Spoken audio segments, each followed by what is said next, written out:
For the adventure.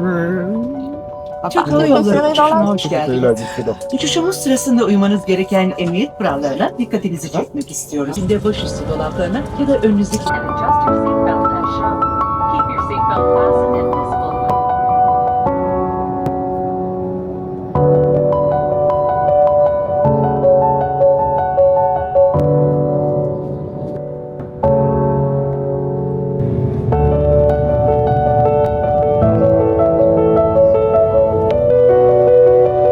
Pendant que tout le monde marche, non.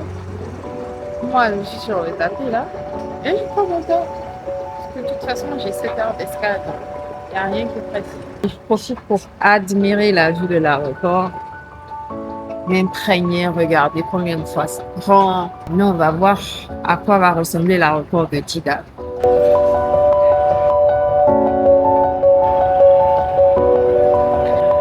There you go.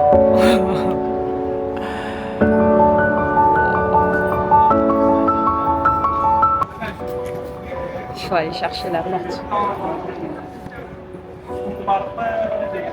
L'aéroport, il est tellement immense que ça fait des minutes que je marche. Quand tu me regardes, il faut qu'il y ait un chiché. Parce que on va faire vivre Dada, c'est on a besoin de fond confort. C'est pour qualité de vie, comme vous voulez. Il est 2h30 ici, ils ont sorti porte d'embarquement. Je suis tellement fière de moi. Parce que malgré la fraîcheur, malgré la fatigue, j'ai réussi à traiter mes mails, j'ai réussi à revoir mon emploi de toutes mes vacances. J'ai réussi à revoir également mon planning. J'ai anticipé sur énormément de choses. J'ai également anticipé sur, parce que je vais profiter également de tout ce temps pour me faire une banque de contenu que je vais pouvoir réutiliser après. Comme je change d'environnement, je change de décor. Donc, on va dire, je suis vraiment officiellement en train de rentrer dans la phase vacances. Donc là, parce qu'on a 3 heures de vol entre Istanbul et Jeddah, ce moment, je vais juste l'utiliser pour vraiment me concentrer sur la partie religieuse parce que j'aime... Je vais vraiment, parce qu'il faut poser l'intention. Là, ça rentre vraiment dans la phase spirituelle. Et j'ai ça. Je vais commencer par revoir, en fait, tous les process du rituel. Donc là, c'est vraiment la partie spirituelle qui commence là. Inch'Allah. Ah, regarde, là, il est 2h51. Donc, ça fait 30 minutes que je suis en train de marcher. Et on est censé embarquer à... Non, ça ne fait pas 30 minutes, ça fait 20 minutes. Et on est censé embarquer à 3h35. Donc, littéralement dans moins de 40 minutes. Ah, je vois la porte F. Monter 2 étages, marcher 30 minutes, redescendre encore. Enfin, la porte, elle est là. وإنا إلى ربنا لمنقلبون صدق الله العظيم آمين.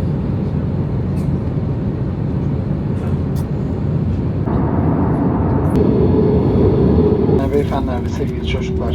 Yolcu, thank you for flying with Turkish Airlines.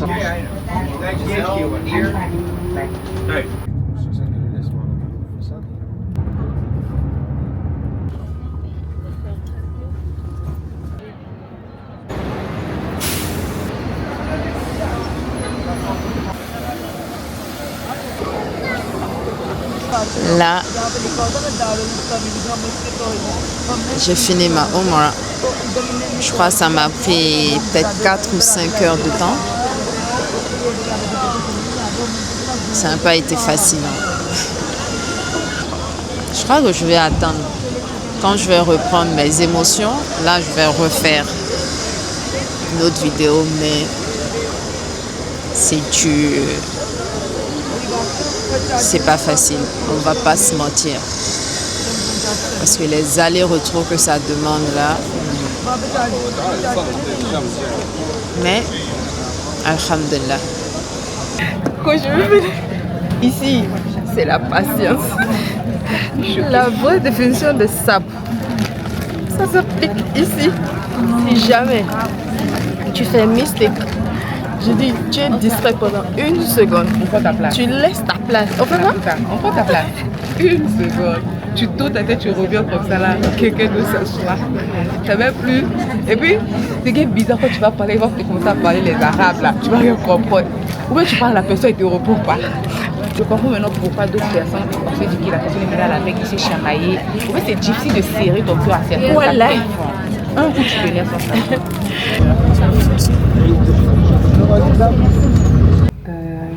On est rentré. Il était minuit quelque chose. On a mangé. Là, on ressort. Il est, je sais pas, peut-être presque 2 heures. On ressort pour aller faire Tawajjud et on va rentrer après Fajr. Ça fait environ 24 heures qu'on n'a pas dormi. On est venu à la mosquée à 10 heures le matin. C'est vendredi. On est resté vendredi. On a fait la prière de vendredi. On a fait Asr, on a fait Maghrib. On a fait Isha, on a fait Tarawih. Après Tarawih, on est rentré. On s'est douché, mangé, on est revenu. Ils avaient déjà commencé la prière de Tahajjud. Bon, ils avaient presque fini. Nous, on est quand même restés. On a fait notre prière sous l'eau.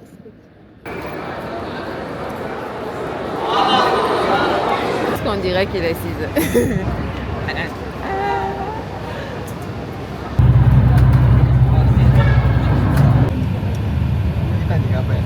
C'est quand Il n'y a personne dehors. Il est 9h12. Je suppose qu'à l'heure là, tout le monde est en train de dormir, mais j'arrive pas à dormir. Donc, je ne sais pas si c'est parce que psychologiquement, je me suis déjà mise dans la tête que je devais repartir pour faire la prière de Fajr à la mosquée. Et je ne l'ai pas fait. Du coup, comme je ne l'ai pas fait, je ne sais pas. Dès que j'ai fini de faire Fajr, je suis restée, j'ai lu le Coran, j'ai fait ce que j'ai à faire, mais j'arrive pas à dormir. Or, cette nuit, c'est la nuit impaire et c'est la bonne nuit, pour invoquer, parce que ça fait partie peut-être des possibles nuits de la nuit de Laylatul Qadr. Donc là, comme la nuit du destin, voilà.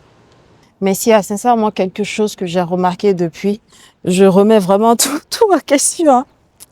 Je remets vraiment tout en question. Et il y a 2 choses marquantes, c'est que ça a remis ma féminité en question sur 2 choses. Quand tu sors de quand tu sors de l'aéroport de Djidda et que tu prends le bus pour venir à Makkah, les bus là, c'est toi-même qui fais rentrer ta valise dans le bus. C'est pas eux qui soulèvent ça. Et moi, je suis là habituée avec mon princess treatment. Du genre, la voiture gare, c'est l'homme qui vient soulever la valise et qui fait rentrer. Pardon, moi, les histoires de... J'aime pas jouer le rôle de l'homme à la place de l'homme. Je veux vraiment rester à ma place de femme. Je suis trop confortable dans mes baskets de femme. Je reste debout là. Il n'y a personne qui vient prendre ta valise, faire rentrer ça dans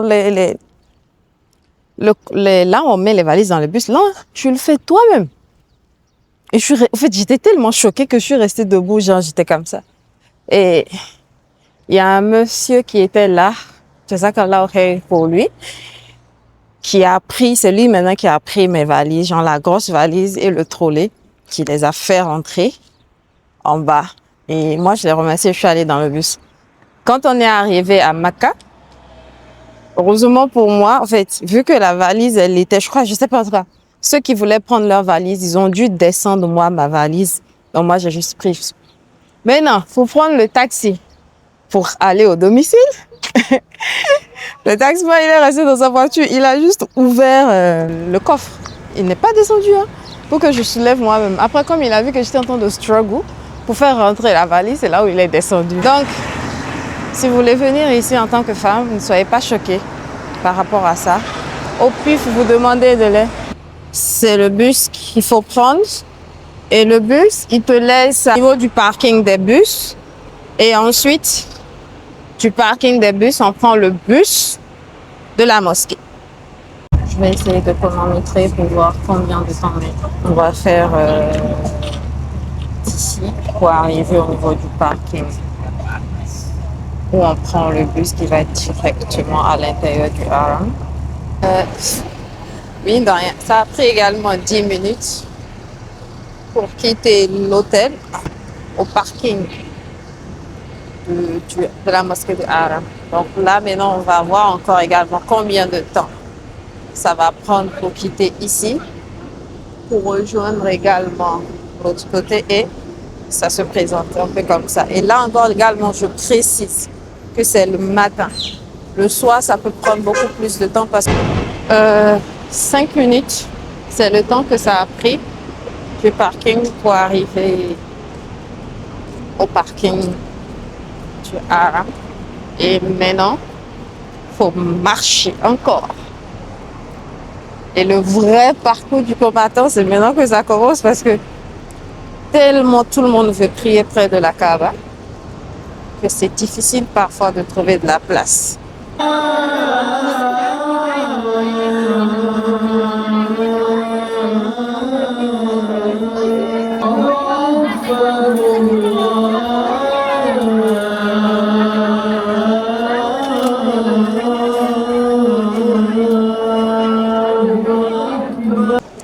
Ça a été le parcours du combattant, la journée. Et ça a été une journée quand même qui est assez spéciale. Là, il est 3h49. Et tout. Fajr, c'est à 5h30. Et à Ada qui est allée aux toilettes. Moi, je viens de revenir. Donc, aller aux toilettes et revenir m'a pris 49 minutes. Donc ça, c'est un privilège. Parce qu'en journée, ça m'aurait pris plus que ça. Donc là, pour une première fois depuis qu'on est là, que je veux manger la nourriture pour jeûner. Depuis qu'on est là, je mange qu'une fois en 24 heures. C'est que quand on coupe le jeûne, quand je mange, c'est fini. Le reste, c'est de l'eau de Zamzam et les dattes, les petites confiseries qu'ils offrent ici. Mais aujourd'hui, bon, déjà, on nous a donné tout ça là. C'est ça la beauté aussi quand tu es à la mosquée. On t'offre tellement plein de petites choses là. Il y a du pain sucré, du pain à hab, des fruits secs, du fromage, du bonbon. Pour la rupture, vu qu'on n'est pas rentré, on a fait la rupture à la mosquée hein, parce que si on fait mistake de rentrer, on n'allait pas pouvoir faire la prière de Tawajjud. Et j'ai une salade qui est là, ça tombe bien. Parce qu'il n'y avait pas de pain. J'ai du jus, je vais prendre des médicaments. J'ai déjà pris mon fer tout à l'heure, je vais prendre du CAC1000 parce que je sens que mon corps est en train de me lâcher, donc je dois quand même le renforcer. Et la vraie de Drépano ne me lâche pas non plus, donc j'essaie vraiment de faire du maximum que je peux. Et autres. Et alhamdulillah, tout est bien, qui finit bien. La journée du 27 s'est très bien déroulée. Même si j'ai beaucoup marché, j'ai beaucoup fait le tour du monde parce que quand tu t'installes un peu, quand il y a trop de désordre, les policiers, ils viennent, ils chassent tout le monde en fait. Donc il faudrait juste qu'il y ait des femmes qui fassent n'importe quoi et voilà, tout le monde paie les pots cassés. Donc franchement, j'insiste, si tu venez ici, honnêtement, essayez sincèrement de coopérer quand les agents, enfin je suis tellement habituée à dire agents de sécurité à cause du boulot, quand les policiers, je ne sais même pas s'ils sont policiers, s'ils sont gendarmes.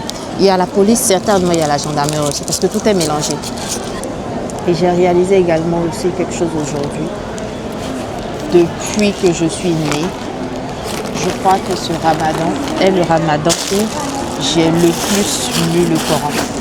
J'ai jamais lu autant le Coran, autant que ça, de toute ma vie entière. Je ne l'ai jamais fait. Inch'Allah, maintenant le challenge serait de garder la même dynamique après la Umrah. Et l'autre chose aussi, c'est que je remarque également, parce que là maintenant on va dire mon corps et mon mental sont imprégnés. Donc le rythme ne me dérange plus. J'ai dormi en 48 heures, j'ai dormi que 2 heures de temps. Et pourtant, je suis là. On dirait même pas. Pendant la prière de Tawadjou, à un moment donné, j'avais sommeil. Mais ça a duré un laps de temps. Et puis après, hop, ça a été le retour à la normale. Et je me rends compte, ça fait quoi? Mardi, mercredi, jeudi, vendredi, samedi, on est dimanche. Ça fait 6 jours. Ouais, 6 jours qu'on est là. Et pendant ces 6 jours-là, je me rends compte que ceux qui viennent pour 5 jours, gens qui font 10 jours de Umrah, c'est-à-dire 5 jours à la Mecque et 5 jours à Médine, je trouve que selon moi, franchement, je trouve que c'est pas assez suffisant.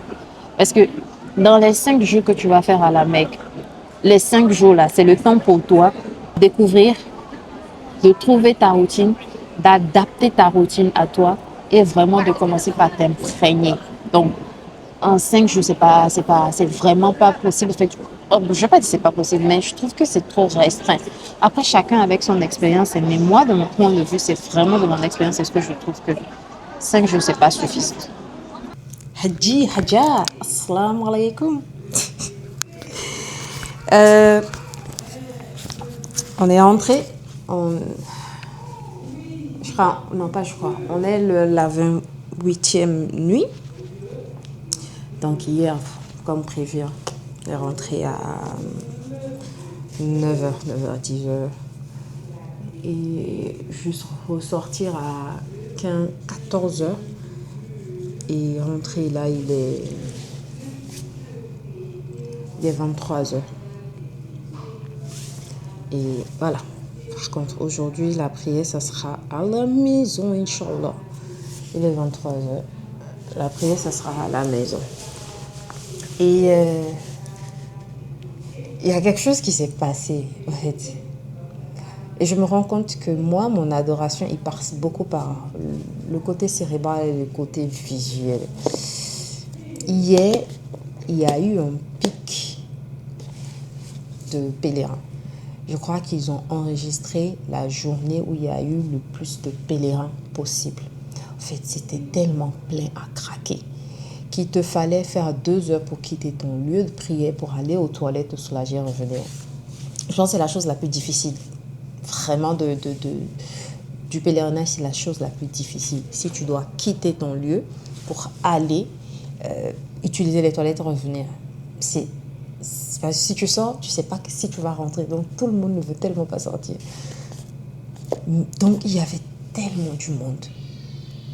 Et je crois qu'eux-mêmes, ils étaient débordés hier. Mais il y a une chose que j'ai remarquée depuis que je suis là. Et mon cerveau d'ingénieur est fasciné. En fait, ça me fascine. Mais aujourd'hui, ça m'a encore le plus fasciné. Et cette chose, en fait, je me dis, alhamdulillah, qu'il le fasse dans le sein. Parce que pour quelqu'un qui est très intellect comme moi, je me dis, ils ne savent pas combien de fois c'est important ce qu'ils font. Bon, je pense qu'ils savent, mais déjà, il y a tellement une organisation qu'ils mettent en place. Il y a tellement de corps différents. La police, juste pour le service de nettoyage, il y a plusieurs catégories de services de nettoyage. Ceux qui viennent nettoyer avec la serpillière en balai, ceux qui viennent ramasser les ordures, ceux qui viennent nettoyer avec la machine. Et dans chaque groupe d'équipe, il y a un superviseur qui s'assure que l'équipe a tout fait. C'est que le superviseur, il passe derrière, il coordonne son équipe et il va vérifier. Donc, il n'y a rien qui est laissé au hasard. Et l'autre, déjà ça, depuis le début, je voyais ça, c'était fascinant. Maintenant, hier, ce qui s'est passé, c'est qu'il y avait tellement, je dis, mais tellement du monde, que la route qui sert de route principale, c'était très compliqué. C'est un peu parti en vrille parce que nous, les humains, on est trop compliqués, on n'écoute pas. Mais aujourd'hui, ils ont anticipé. C'est qu'ils ont appris des manquements de la journée d'hier et ils ont amélioré aujourd'hui. Et ce qui est beau dans un système qui fonctionne, tous les systèmes ont des failles. Il n'y a aucun système qui est parfait. Je dis bien, tous les systèmes ont des failles. Pour quelqu'un qui passe sa vie à structurer des systèmes, à matérialiser des systèmes, je te dis que tous les systèmes ont des failles.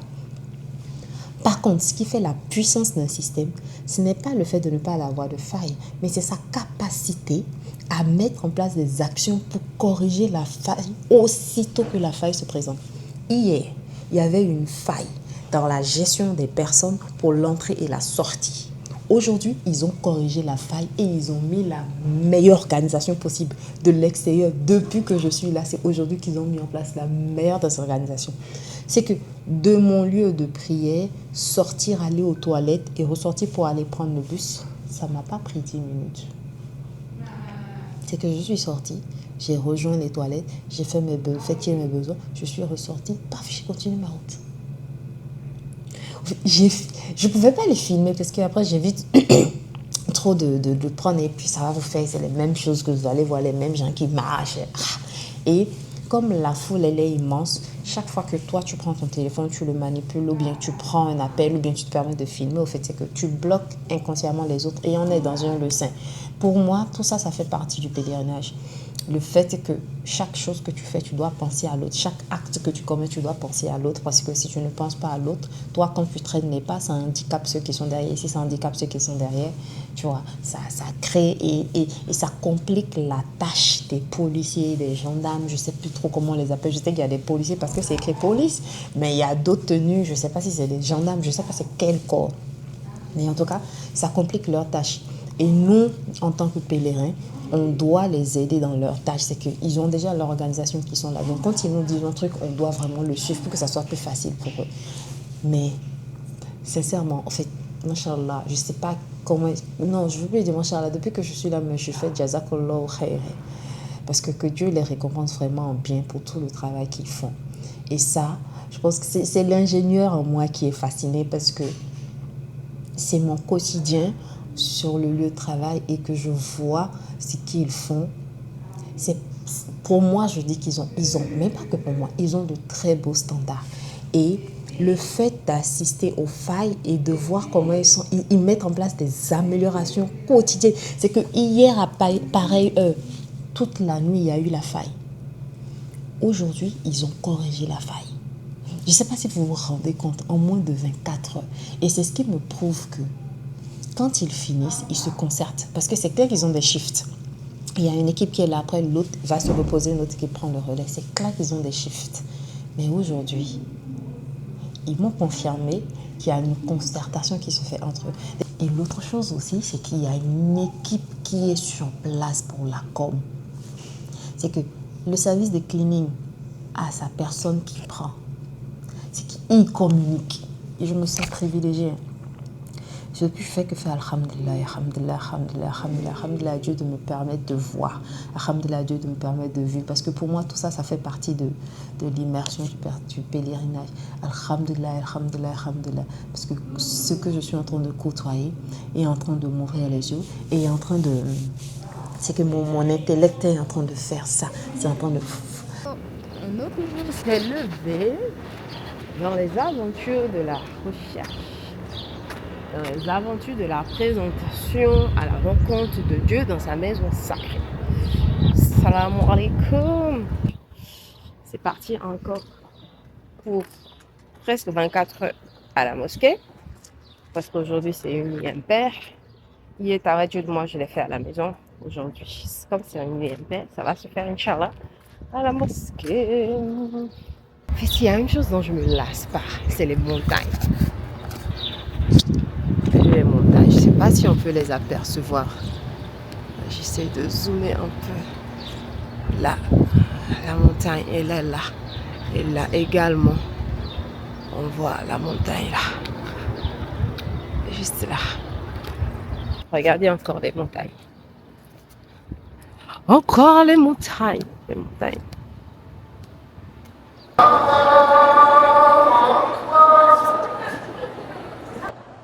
Ceci, c'est pour les fans de Soudeis.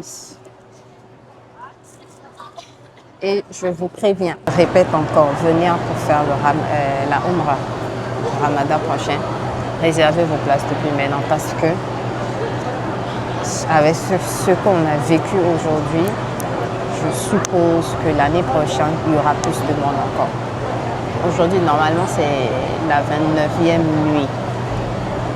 Et c'est Soudéis qui a clôturé le Tarawih. Donc, on a terminé la lecture du Coran aujourd'hui. Il a clôturé le Tarawih.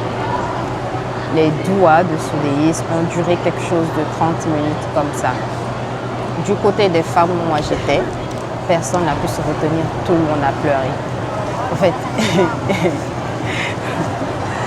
tout le monde a pleuré parce que c'était trop fort, c'était trop profond.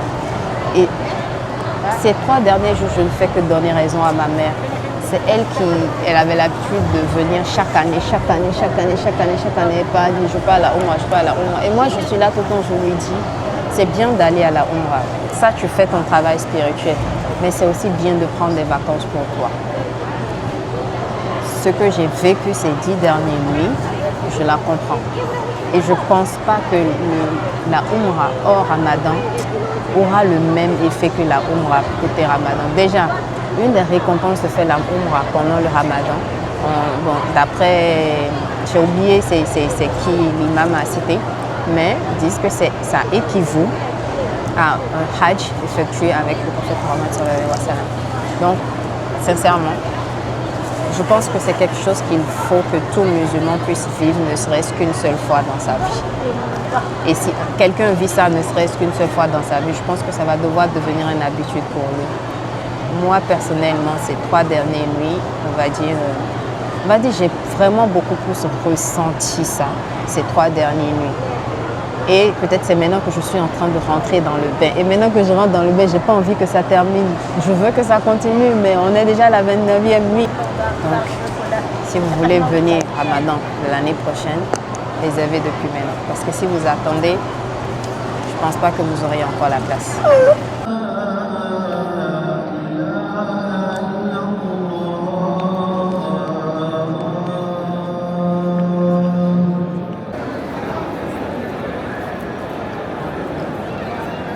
Aujourd'hui, c'est pas trop la grande forme.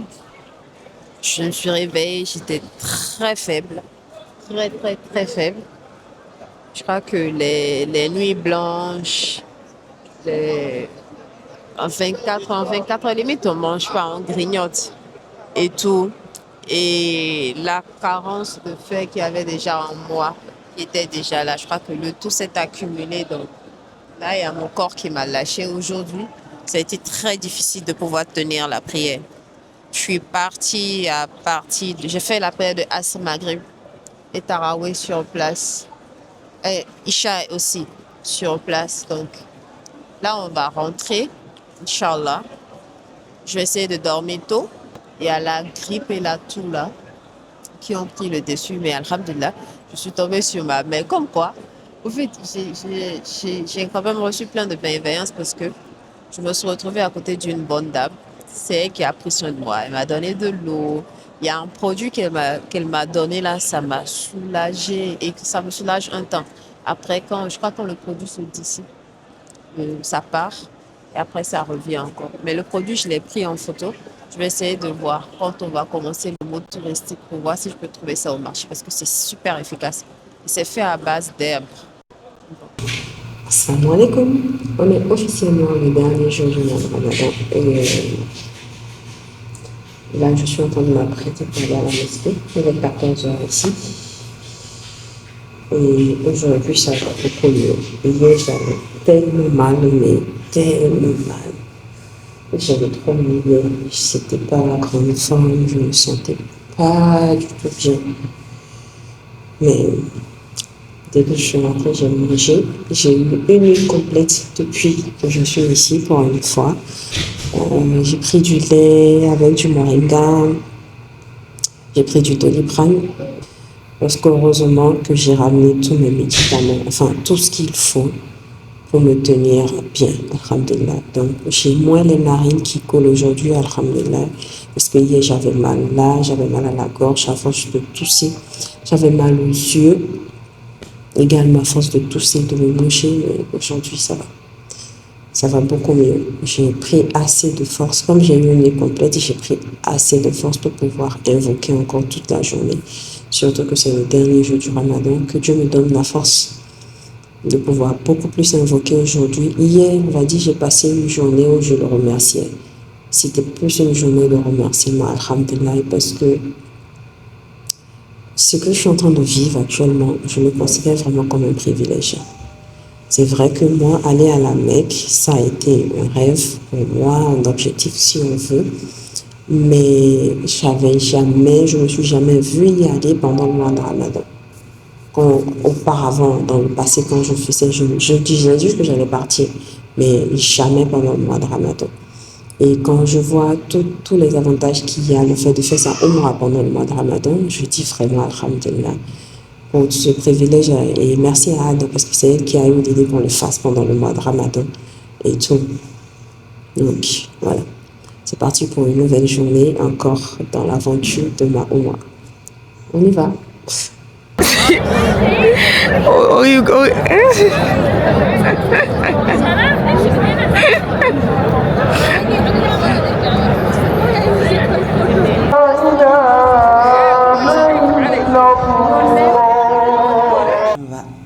Je vais arrêter le vlog, s'arrête ici.